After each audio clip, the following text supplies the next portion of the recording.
এই যে দইটা একদম গাঢ় হয়ে গেছে।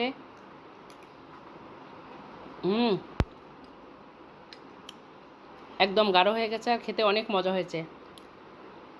আসসালামু আলাইকুম সবাইকে। আপনারা সবাই কেমন আছেন? আশা করি ভালো আছেন। আমি এমএস রান্নাঘর থেকে বলছি। আজকে আমি বানাবো মিষ্টি দই, একদম ঘরে পাতা মিষ্টি দই বানাবো ঘরোয়া উপকরণ দিয়ে। এজন্য আমি এখানে নিয়েছি আড়ঙের দুধ 1 কেজি। এই যে দুধটা আমি ফুটাই নিচ্ছি। একদম দুধটা যখন হাফ কেজি হয়ে আসবে তখন আমি এটাকে নামিয়ে নেব। তারপর বাকি উপকরণ দিয়ে আমি দইটা বানাবো। খুব সহজে বানানো হয়ে যাবে দইটা। দুধটা হয়ে গেছে গরম, আঠায় নিচে আমি। এখন আমি এটাকে এখানে ঢেলে রাখবো। রেখে আমি এই পাতিলের মধ্যেই চিনি দিয়ে দেব। চিনি দিয়ে আমি দুধটা আবার এখানে ঢেলে দেব। চিনিটা আমি এখানে ভেজে নিয়েছি। এখন আমি দুধটা দিয়ে দেব।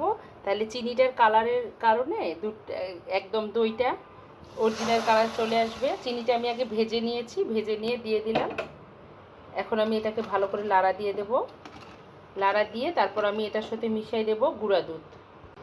এই যে দুধের কালারটা এরকম চলে আসছে। এখন আমি এটাতে হয়ে গেছে।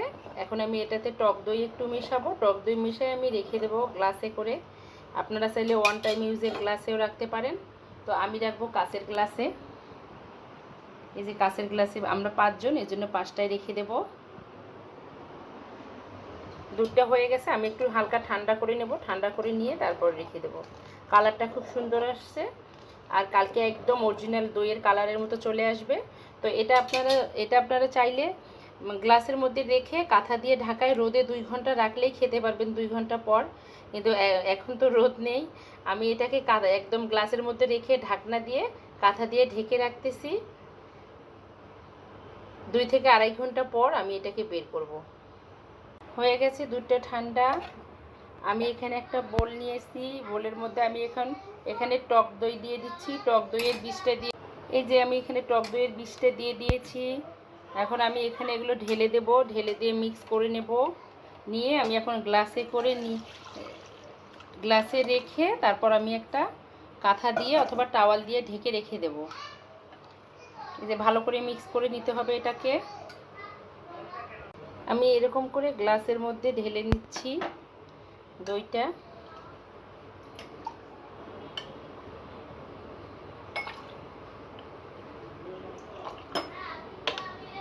এটা খেতে খুবই মজা হবে।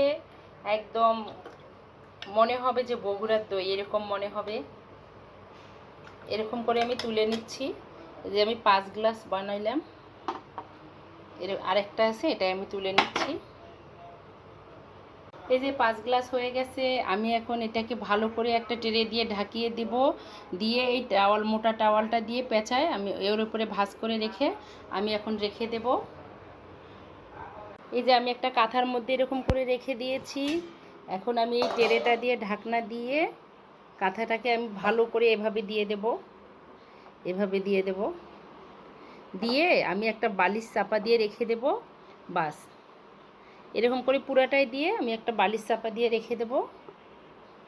দেখাচ্ছি আপনাদেরকে। এই যে এভাবে একটা বালিশ চাপা দিয়ে আমি রেখে দেব। তারপর আমি দইটাকে দেখব হয়েছে কিনা।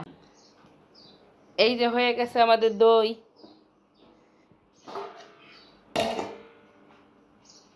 একদম হয়ে গেছে বগুড়ার দইয়ের মতো। এই যে রেডি হয়ে গেছে।